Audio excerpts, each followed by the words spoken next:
Although, ano, nakita mo na ba yung video na... Nakita ko po sa TikTok. Parang sabi kasi, naku, pwede, nagbibigay kayo ng ano na, parang manakawan. Well, naiintindihan ko naman po yung comments ng mga netizens, parang tungkol dun sa nangyaring pag-over the backod ni 30 kasi umuwi nga ng late, so walang susi. So, kumbaga, kailangan niyang makapasok ng bahay. Siguro yun lang po yung nakita niya. Pero sabihan mo ba siya? Or... I asked him lang about it, what happened there, ganyan. So, nasolusyonan naman po, nabibigyan na siya ng susi.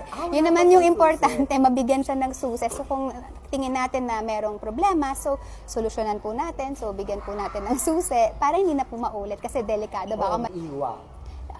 You know what, Eileen and I are friends So, hindi ko naman, ayokong masamain yung pagpo-post. I believe na i-post niya because she found it siguro cute and funny, ganyan. Siguro na-remind siya, hindi ako, naniniwala ako na wala naman siyang masamang intention para dun sa post na yun. Siguro parang iniisip lang niya na kasi ang daming makaka-relate na aminin man natin or hindi, at one point nasaraduhan tayo ng gate, na paglakan tayo ng pinto na hindi natin alam kung anong gagawin natin.